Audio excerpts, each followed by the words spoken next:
Welcome back to another episode of Questions with Crocker with me, Dr. Crocker, and my husband, Shane.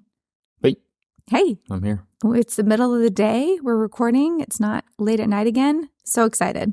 Yes. You have a golf game, though, to get to here Yes. shortly. So we're going to have to speed this process up. We can't speed it up. We got to make sure that we do a good, thorough job. But I'm excited about our question today. But before we get into that, how was your weekend? It was good, I think. I don't remember. It was really crazy, busy, and hectic. So I was at Southwest Vet Symposium. Southwest Vet Symposium for the Texas Veterinary Medical Association meetings. I am the vice chair of the PR committee, which, surprise, surprise, I enjoy doing stuff like that.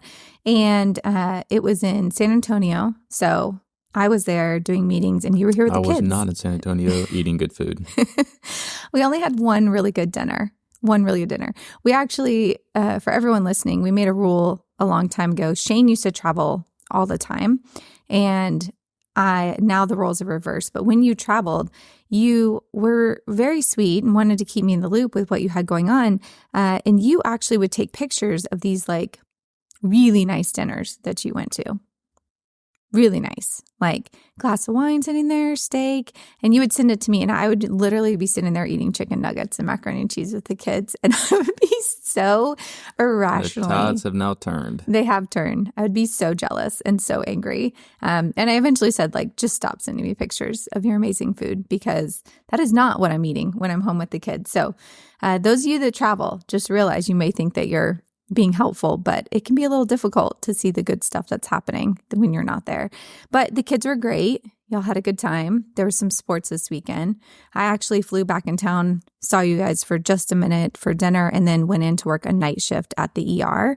And we were busy. It was a Saturday night. And so of course, it's rocking and rolling. And we had a couple interesting cases, but one of them was actually super, super sad. So we had a dog that had come in and it was limping. And this has actually happened 3 other times where a dog came in limping. And when we examined him, we actually found that there was something on the leg that was cutting off circulation. And so the foot was like basically not getting good blood flow. And so I've seen it in the past when kids have accidentally put like a rubber band on there and the parents didn't know about it. But this one is another common reason, and it's when the hair actually gets matted and overgrown and it wraps and becomes really tight. It can actually happen in little kids too, because I remember when we had our babies, and as a mom, you probably never did this, but you research all the things that could go wrong with your children just so you have more to worry about. And one of the things they said is check your kids' toes and fingers all the time because they'll get little pieces of hair wrapped around there and they actually will get like embedded in there and get infected and have issues. So it's always something I was kind of aware of, which is weird. That was not on my radar. Did you ever think about that?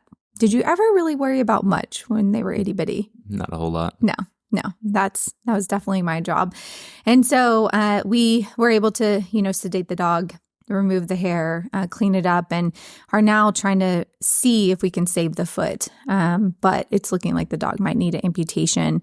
It's a really, really great reminder that if you have a pet that requires grooming or brushing, that you have to stay on top of that because we actually will see a fair amount of matted cases. I had another one where the mats were so bad and there was an odor, and we could not figure out where the odor was coming from on this little dog. And we sedated it and started grooming and literally picked up a mat, and the skin underneath it was just dead. And there was maggots in there, and it was really gross. Would maggots be a no-go for you? Yeah. That'd be another reason why you would never be in veterinary medicine. That would be close to the top of the list, yes. I would say that a majority of veterinarians are probably good with maggots, but I'd be interested to hear people's feedback on that. So that was another really bad case of not grooming, not maintaining a dog's hair coat. So something to consider when you're looking to get a dog. Don't get a dog with long hair, obviously. It's not long hair. It's certain breeds just have more likely to mat hair, but this is a little terrier thing, and it was actually really cute. The dog's going to be okay, but it was definitely a reminder of something that pet owners need to be aware of. So thought I would share that. Anything you want to share? Anything going on? Nothing with maggots or smelling bad. Anything going on with the practice that you want to update me on? Our practice? Yes, our practice. Nothing I can think of. Well, No permits yet. we had a little bit of a finance meeting this morning. What was that about? Increasing revenues because of the adjustments and the hires that we made. Can you explain a little bit more, please? So we're trying to work off of ratios, and based off of the new hires, the expense associated with the employees and the veterinarians is higher than where it needs to be. Therefore, we have to increase revenues to justify that additional expense. Correct. And But we knew it was coming. It's just we were trying to figure out what is the new revenue number target need to be. 100%. So when you add a new team member or add a veterinarian, I like to do it before you have like a huge need and you're overwhelmed and stressed out. Like I want to make sure my team doesn't get to that point. And so we've added someone and we were working at a pretty great pace, but no one was like overwhelmed. So now things feel slower because we actually have more availability in our schedule. And so it's interesting because our new veterinarian has only been there 2 weeks, and I wanted them to have a little bit of time to kind of get in the flow of just working with 2 vets in the office and who was going to do what and efficiency and all that. But they all have said, we're working great together and we want to up the clientele. And so we started doing some marketing, which I'm really excited about. So I started running more ads on social media. September is Senior Pet Month. So we decided to do a special around that, sent that out on via email to everyone. And then I printed a list of clients that had pets that were seniors that we had seen in the last 2.5 years that were overdue for their annuals. And we started calling them and saying, hey, we have this special. We want you to take advantage of it. If you book your appointment now for this month or next month, we can honor that. And so I actually had the team like booking appointments yesterday and filling up the schedule. So Nice. It was really nice to turn on a little bit more of the marketing. There's a lot more I want to do, but that's the part I really, really enjoy. So it was fun. There was a little bit of awkwardness though. Apparently when we were calling, and I kind of thought about this, but not all the way through, there was a couple where the owner said, yeah, that pet's not alive anymore. And so no one was upset. Everyone like appreciated us calling and checking in, but we definitely were kind of updating some records, and the technicians were like, it's so awkward. So we talked through like how to handle that. But for the most part, it was working really, really well. But I was like, whoops. Yeah, that's not ideal. My bad. Okay. So let's get into our talk today and our question. And I think it's one that is really, really common and I get frequently. But at Jasmine wanted to know, how do you handle imposter syndrome? She also asked about mental health, but neither of us are mental health specialists. I think eventually we need to have someone on here who really does that. But we've definitely experienced imposter syndrome. I have in this profession. I'm sure you have some point in time in life. So I thought it would be— Why don't you define imposter syndrome first? I can do that. So imposter syndrome is when you are in a situation and really you feel like you don't deserve to be there, you shouldn't be there. And it's almost your mind like telling yourself like you're not good enough to do this or you don't know what you're doing. So you feel like an imposter. It's really common, I would say probably in every profession, but especially when you have the burden of dealing with life and death and people's pets that they really love and consider family, it can be a little bit harder. So it's something that I don't think ever goes away, but you definitely experience it more when you're early on in your career. Have you ever had a time in your career when you felt like an imposter, or you were in a situation where you were like, I don't know that I deserve to be at this table right now? Yeah, I think it happens all the time. I mean, there's been several times where you're around CEOs of very large corporations or in rooms full of, Harvard MBAs, and they're all listening to your opinion. So I think it's very easy to ask yourself, why am I here? Do I belong here? I thought it was interesting when you told me about all the acronyms that they used and had like their own language. Can you explain that a little bit too? Oh, just all the MBAs have their MBA behind their title, and if they have any kind of special stuff around like finance, people with finance degrees and stuff have different things that they have sat for and been licensed to do. So they get different acronyms and stuff. What about for the schools, though? I thought you were saying like they had different ways that they would say the schools that weren't like Harvard. Like they would say like different shorter things for different schools. And it was almost like their own little like private language if they knew who went where. Most of us, like they talk about your pedigree, meaning, where'd you go to business school at, et cetera. But yeah. And were you like Louisiana Tech? That's right. That's right. It's like the room's like Harvard, Stanford, and you're like Louisiana Tech. Yeah, I love it. Well, obviously, La Tech did good by you because you know what you're talking about and you do a really good job. So, but I definitely have experienced imposter syndrome. I think when I first got out of school, because I went into an internship, I didn't feel it as much because I knew I was a new grad. I knew I had a lot that I needed to learn, but I had support and I had mentorship, and I didn't really feel like I was just thrown out there. And I had really good training, and I already was decent at communicating, and so I didn't feel that as much. I think as I got along in my career and I became more and more independent in what I was doing, there was definitely times where I felt like I shouldn't be here. But most recently, I've honestly experienced it just doing more speaking and traveling. Until you get into the speaking world, you don't really realize that there's kind of little groups of speakers that all speak together and everyone knows everybody. There is groups that are very,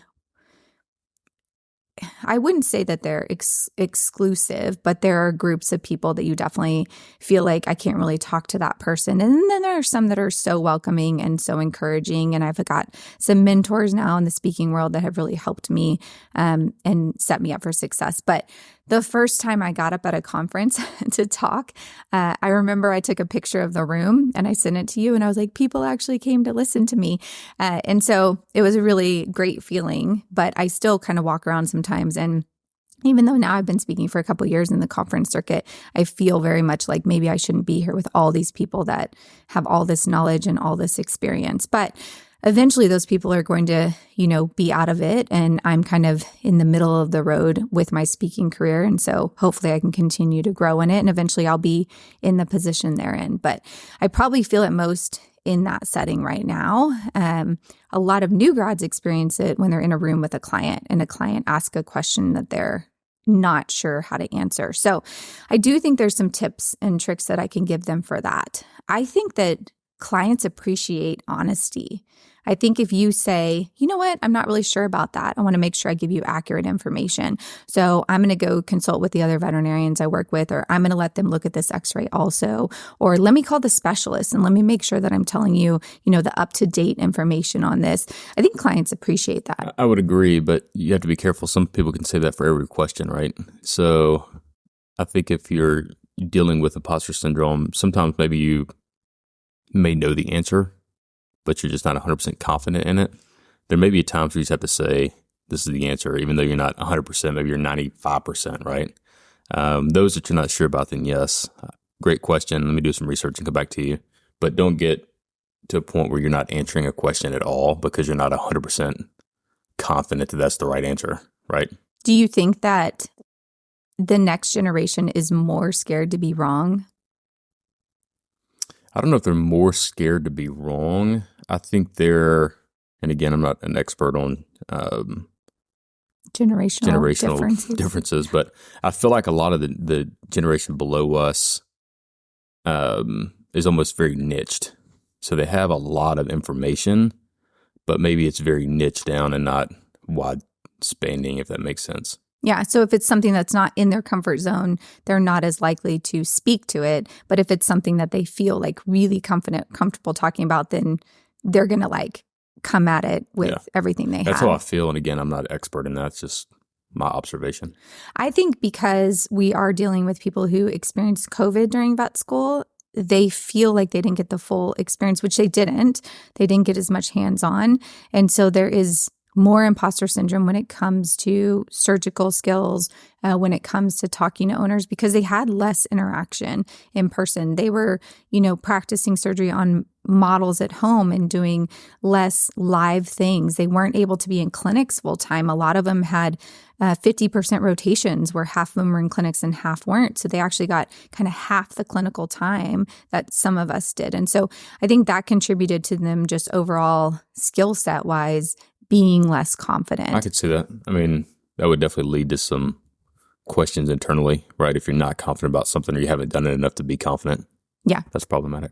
And I do think that, everyone says like fake it till you make it. I think you can do that a little bit. I personally think pet owners can see through it if you are not comfortable with something or you don't feel confident in what you're saying. So for me, being honest about what you know and what you don't know, I think is important. I made a video the other day with my friend Dr. Molly, and we talked about what do veterinarians Google, because we do Google things and we do look things up. And so I was saying that I had a surgery the other day that I was doing and I hadn't done it before and I knew the anatomy and it's very similar to another surgery I've done a lot, but I did watched a YouTube video just to refresh myself on what the anatomy was and what I was going to do. And I have no shame in saying that because there's nothing wrong with saying, I want to make sure I'm going into this with all the information. I know people that if they're doing a procedure they haven't done a lot, they'll have the surgery book in surgery and they'll kind of have someone read through all the steps in the anatomy just to make sure that they are doing the best that they can for that pet. And so I think part of imposter syndrome is realizing no one has all the answers. Mm-hmm. No one knows everything. And it's totally okay to say, I'm not sure and look it up or to ask for help or phone a friend. The important thing is you need to know where to find the answer. Yes. And if you are pretending you know everything, that's where mistakes happen and that's where problems arise. We had a student in vet school who was very confident, need I say cocky. And this person was a small animal person and didn't really want to do large animals. But because of the way clinics are, you have to kind of work your way through, all the different rotations, have a basic understanding. And unfortunately, when they were on equine, they administered a medication IV that absolutely cannot go IV. And this patient had seizures and almost died. And it's because the medication looks different in small animal and you can give it IV. But they were so confident they knew what it was. They knew what was happening. They knew what needed to be done in that moment. They didn't consult with anybody. They didn't realize that it's different in the two different. And it almost cost this patient their life. And so being too confident and cocky in things is not good either. So a little bit of imposter syndrome to kind of keep us in check with what we do and don't know is not a bad thing. Yeah, and I would say it also can push you and motivate you to get better and be better, right? Yes. So if you're always striving to clear out that imposter syndrome, that probably means you're studying and you're working hard and you're gaining knowledge in areas where you're not as confident. Yeah, I mean, the worst thing you can do is say, oh my gosh, I have imposter syndrome. I don't know this, but then not just shut down. Try to get better at what you're not confident in and not continue to practice it and grow your skill set, which I do see. I see a lot of people get stuck in the feeling of anxiety and stress of, I don't know these things. And what you need to do is take a minute to recognize I'm feeling this way because I don't know this. And what can I do to set myself up for success in the future? And that is doing, CE if you need to on things, making sure you have a mentor you can ask questions of, but really trying to elevate your skill set and your communication so that when you're in those situations, you can handle them a little bit better. One of the things that I will do before speaking is I will do different breathing techniques that will help me physiologically calm myself down. So there's SEAL team breathing that a lot of people are aware of and they can look up. And then there's also a different one where you can breathe in through your nose, you hold it for so long and you breathe out through your mouth, and it's a countdown that you do. And it actually lowers your blood pressure and your heart rate by doing that. And so there's very concrete things you can do in those situations, again, to set yourself up for success. The worst thing is when you're talking to an owner and you get nervous and you get that like shake in your voice, and then you know that shake is in your voice. So then you're stressing even more, and the owner's kind of looking at you funny. So then you start sweating, and it's just like this, continuous. Yes. So I think the more you can calm yourself before those situations, the better. But do you think imposter syndrome ever goes away? Probably not. I mean, I think as you progress in your career and you become more successful, you're still chasing somebody, right? I mean, you're still in a room with people that are smarter than you or have done more than you. So I think it's always there. It's just a matter of how you, like you said, how you handle it. Well, do you use it as fuel for the fire, or does it shut you down? And I think in this career, you can get static and get bored and get burn out a little bit just because you do the same thing over and over and there's no new challenge. And so if you are wanting to continue to grow as a veterinarian and grow in your career, you're going to be uncomfortable and you're going to put yourself in positions that, maybe you don't feel 100% about. I would rather, work on the ER floor and have 50 pets trying to die on me and do really hard surgeries sometimes than go have a discussion about like raw food diet with an owner, which we're going to talk about that in the future. But there's certain things I feel a lot more comfortable and confident in than other things, but I'm continuing to try to grow my understanding and my skill set of things and decide how I'm going to communicate these more hot button issues. Social media is the same way, like getting into it initially, really uncomfortable, wasn't sure what to do. I YouTubed a lot of things. I didn't even know how to make a story. I didn't know when you had a story up and there was a link on it, you could click the link and it would take you directly to something. Like that's how little I knew about social media. But I realized what I didn't know, what I did know, and I kept pushing and putting myself out there. And now I feel really, really comfortable with it. And so I think pushing yourself and growing is important, and realizing a part of that is going to be having moments of imposter syndrome. And that is normal and that's okay. Do you think that having people to talk to probably helps? Yeah, I think so. I mean, 100%. Anytime you can talk about things that are bothering you is a positive, right? I mean, that definitely helps. I think also stopping and remembering where you came from. As a veterinarian, as an example, you did go to vet school. You have been practicing medicine for a while. So you still know more than 99% of that person sitting across the table from you, right? Same thing in business. You have people that have put you in a scenario to be in a meeting. They have confidence that you can deliver. So you have to look back at that and say, other people believe in me. I'm here for a reason. Now let's just roll with it. So I think looking back at where you came from and in your journey and what you have learned can help ease some of that as well. Well, and understanding that different perspectives actually make a team stronger and different experiences do. So, someone might say, I went into horses and I didn't really work on like high quality horses that did this in this industry, but maybe they did something else and they have really great communication skills because of that, or they're really comfortable, with another industry and they can bring some of those skills to it. I think probably you going to not an Ivy League school gives you a different perspective when it comes to these meetings. And you are very adaptable where you can go in and put on a really nice suit and you can talk to those people, but you also can put on jeans and a polo and you can go, talk to people out in West Texas. And so it makes you a little more adaptable than maybe some other people would be. I've also kind of used my strengths and my advantage. One, I know I'm not the smartest guy in the room, but I know that once I understand something, I'm able to explain it in a way that anybody else can understand it. So that's something I use whenever I'm in meetings. If I know something in and out, I'm able to sit down and explain that to the people across from me that may be a lot smarter. They may have a lot more knowledge in the industry. They may have been doing it for a lot longer. But there's something that I'm delivering to them that they want to hear, and I'm able to do that in a way that they understand it very clearly because I had to make myself understand it. So sometimes just using your own, I don't want to say it's a weaknesses, but using your own things to your advantage. So I know that for me to be able to talk to something, I really have to understand it in depth. So I use that to study and make sure I understand it. And then once I understand it, I can deliver it. Some people don't have to go to that knowledge or that depth because they can deliver something just because they're so intelligent or they read it one time. So using your strengths or what you're good at can also help you in the future as well. Well, and I also hear you saying that using terminology that is more universal is important. Yes. And I do think that's something that newer veterinarians struggle with a little bit when they're talking about, kidney failure in a cat. They can get really into the physiology of the kidneys. And honestly, as a patient owner, I don't want to hear that crap. Exactly. Owners don't really care why their cat has a low potassium. They don't need to know about the whole, loop cycle that is involved with that. But they need to know, because of the kidneys, this is what's happening in your cat's body. And these are the things we need to do to address it.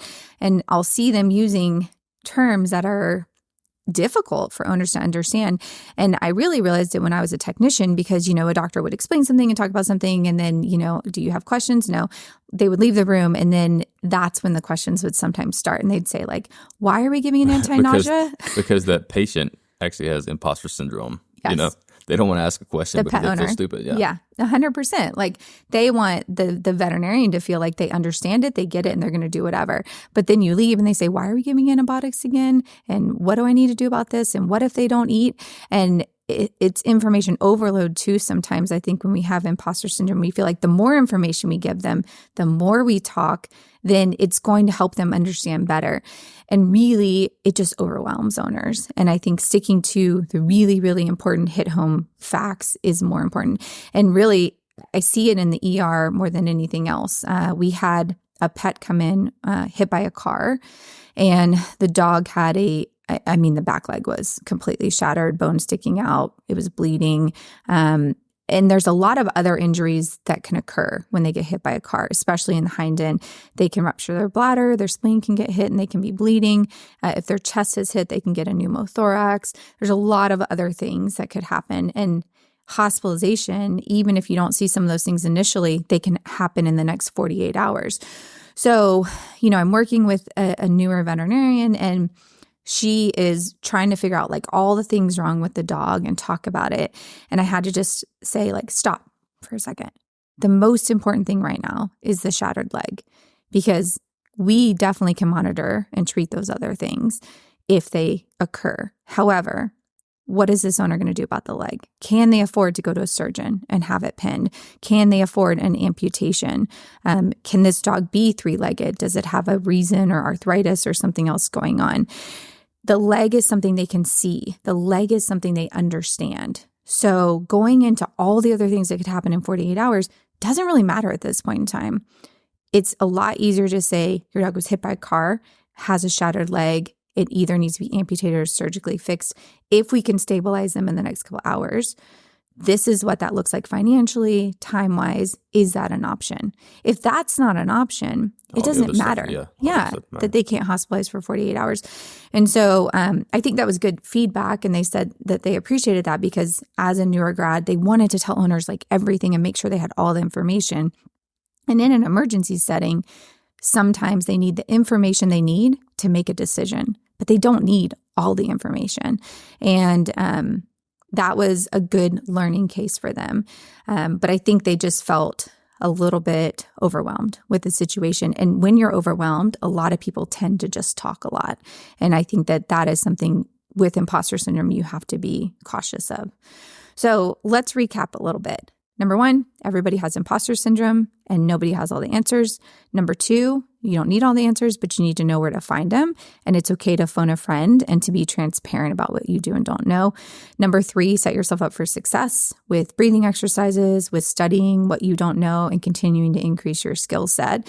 And number four, when you're nervous, make sure that you are still communicating effectively with owners and you are using language that they can understand and not overwhelming them with that knowledge. Is there anything I missed?